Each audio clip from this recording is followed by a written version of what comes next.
feeling ko ang dami ko nang nakain. Kamusta naman yung kinain ko? Hello everyone! So for today, we are ready to take the Personal Question Q&A Challenge!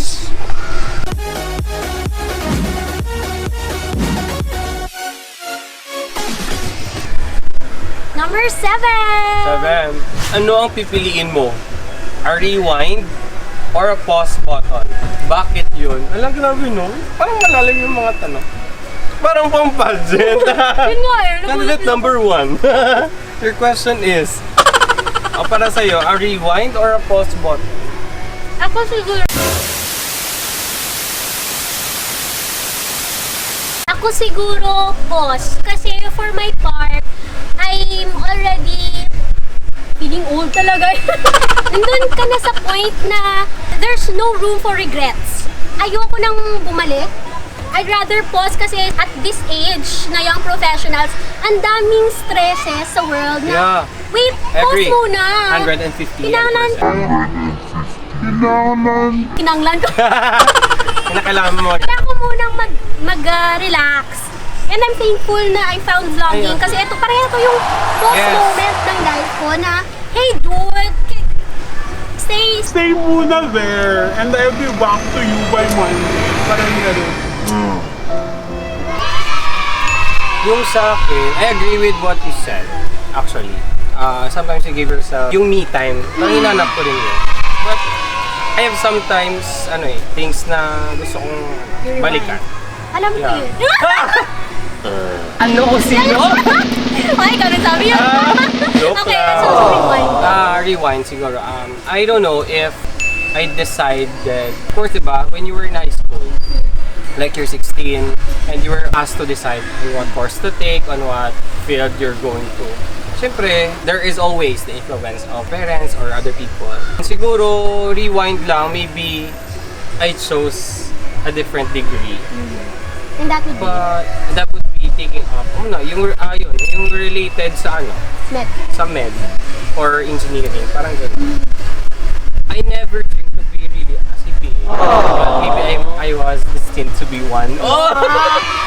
An educator and a CPA. At saka syempre yung mag-spend time sa family siguro. Kasi nung namatay si Papa, so feeling ko talaga I want to spend more time back with my father. But siyempre hindi naman natin alam kung saan kailan tayo dito. Question number 8. Kung tut pa rin ang isang wish mo, ano to at bakit? Note. Hindi pwede mag-wish na magkaroon ng maraming wishes. Huwag madaya. Okay. Wish ko sana, pagkagising ko bukas. Meron ka na. I'm there! 1,000 subscribers and 4,000 watch hours! Wow! Go for 1,000. So speaking of that, congratulations to us! 600 na po tayo! Yes! Congratulations to Ram! Na-reach na niya yung 100! 100! O diba? 100 milestone! 2 videos pa lang. So, I'm still busy, so I will really try to upload very soon. Yeah. Sana. Tapos magsabay tayo. Yeah. Ito, 1,000 subscribers na journey. Hindi naman sa nagmamadali ako. Pero when we hit the 1,000 subscribers, ma-unlock yung live stream. And I would really want to give you experience na magkasama talaga tayo. Hindi siya recorded, hindi siya edited, kundi pag may... Live. Yes, live na live. Nandiyan yung speaker, tapos nakikinig ako. Kasama ko ikaw sa pakikinig sa mga seminars or any activities that I'm into. So, please subscribe. Yun. Yan yung sagot dyan. Subscribe na! Yes! Ayun! Ako yung wish ko, because from the past few months, siguro maybe bago pa lang, it's really hard to face life without a father. One wish siguro is, sana at least kahit ilang days na makasama yung father namin. But syempre, of course, the feeling is still there. Yung sakit, but we should accept the fact na hanggang dyan na lang, diba? So, ayun lang siguro yung wish ko. As of the moment. Kasi sometimes, there are random instances na parang natithink mo ulit yung father mo. Parang ganun. Maybe I'll get through this stage. Yeah, Diba? surely. Kaya, nung time nga nun, sabi ko kay Ralph, kaya niya yan kasi if na-notice nyo, kasama kong mother ko, tapos yung aking pamangkin, my sister minsan sumusulpot, pero ngayon bumalik na siya ng Manila to study. And I already lost my father din, namatay na 2019. 10 years na siyang wala. 2009. 2009. So, sabi ko 2009. 2009! So 10 years na wala akong father. So I know you get through it. Yes. Yeah, kaya! Question number 9! Yes. Question number 9! 9. What's nabuburyo? Parang, Pag nabuburyo ka na sa buhay mo, ano parang ang... naiinip siguro. Or na piece off, parang ayaw mo na. Pag nabuburyo ka na sa buhay mo, ano ang ginagawa mo? O saan ka pumupunta para mabalik ang sanity mo? Parang nababaliw. Magbabalik yung sanity eh. Kinunik lang talaga. When I was in college, siguro I usually engage in sports. So, me and my friends sometimes playing badminton or bowling. Yung mga accessible na mga games. Kasi yung volleyball talaga kailangan mo ng team. So, and then ng net at saka ng bola. Badminton okay lang, racket and shuttlecock. May mga courts naman dito. So maybe sports. Second one, minsan kasi gusto kong bumili ng damit or ng polo or ng t-shirt. Parang gano'n. Parang kailangan ko lang siguro magmuni-muni sa mo.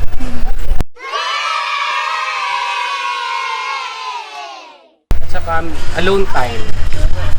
And church. At least parang kahit pumikit ka na at saka mag-deep breath, parang okay na. Ako, pag nabuburyo, rare kasi siya kasi masyadong marami akong activities and ever since nung nag-aaral pa ako, I always have theater on the side. Kaya hindi ako nagkakaroon ng moments na, ayoko nang mag-aral kasi umaga mag-aaral, pagkagabi, nasa teatro ako. So, marami na akong iniisip para maburyo pa. Pero, pag dumating, may mga strike, may nagsa-strike siya. Nagsa-strike yung utak. Parang saman, ba't kasi Tagalog eh? Ibang hirap. Mahirap kasi. Pag naburyo nga, ako, dancing. Yeah. Dancing. So, it's a mix of physical activity, tapos mental, kasi kailangan mo mag-learn ng dance step. Emotionally, dancing relieves stress. So, nakakalimutan ko yung ibang bagay-bagay. And alam mo, pag nasa music ka, pag nandun ka sa sinasayaw mo or nakikisabay ka sa music na sinasayaw mo, yung emotion mo nandun na siya sa... Parang sumasabay na. Sumasabay diba? na. So kung depende sa kung anong pinapakinggan mo o kung galit ka, you could also dance cramping, gano'n. And for some time, yun yung spiritual health naman natin, and listen sa mga gospel music, no? Yeah. So, and meron din, yun nga, believe nga ako sa na-incorporate yung art performance and creative dance sa church. Question number 10. Sa opinion mo, ano ang sikreto ng buhay? For me kasi, you have to live your life. So kung anong meron ka, so that's the thing you're living. Maybe yung sa tanong na sikreto ng buhay, ano siguro yung sikreto para at least living happy life? Parang ganun siguro. Diba? Ayun, siguro ako, optimistic lang talaga ako. Yun nga sabi ko sa first challenge natin, diba? I'm always hopeful. Everything happens for a reason. I think na-pick up ko sa it's about being contented. Yes, parang ganun. Yeah, I agree with that. So, contentment and Kasi yung being happiness and positive. success kasi relative or subjective yan for each individual. Diba?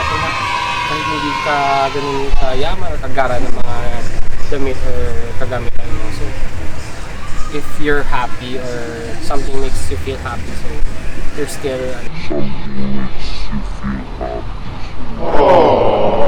you're still alive, diba? You're still the happiest person alive. Parang ganun, subjective. For me, sa opinion ko, ang sikreto ng buhay is family. Kasi they are the core people that would be helping you all throughout your life. So, sa akin, I'm really blessed na yung family ko very strong, spiritually, mentally, emotionally, physically, parang ako lang yung hindi physically. I believe na pag strong yung family mo, kahit anong bagyo yung Yeah. babagsak sa'yo, yung may ibang tao, kahit anong galit I agree, o I anong sasabihin nila sa inyo, walang makakatumba kasi alam mo, Yung bond. yung bond Yes. at may taong susuporta sa'yo, that's very, very important, especially now. Kasi marami ng mga issues on mental health, Yeah. di ba? Parang naglalabasan na it's all about awareness. Awareness lang lahat. Pero yung sagot na kailangan talagang malaman natin is paano ito i-cure or paano i-prevent. Awareness is nothing if we have nothing to do about it. Yes. And family is very important Very sa ating mental health. So, sa mga mothers, fathers, brothers, and sister, take care of your sibling, take care of your child. And ikaw na nanonood, pag may kagalit ka sa family mo, think, pag-isipan mo na life is too short. Until Yes. when would you be Ganon. yung anger, hatred mo yeah. or hindi mo nagustuhan sa kasama mo sa bahay, think over it. Until when would you release yourself from those pain? Ikaw lang ang makakatanggal nun. Yes. And pag 100%. nandun na kayo, pag maganda yung kasama, yung relationship inside the house, it radiates outside. Yes. Yun. So, thank you very much! Yes, we're Meron pa done. tayong 1, 2, 3, 4, 5, 6, 7. So, Minus 1, 6 na. 6 na. Busin na natin. And we will finish this. So, dyan na kayo. And I hope you enjoyed our discussion. And see you! For our next challenge. Yeah, bye-bye! Kayo kayo nakakapit ka mo sa akong channel. Yan ang panginulat nyo. Pindutan ang subscribe button. Pati yung garay. Kag hindi pagkalimti. Ruby Inspire!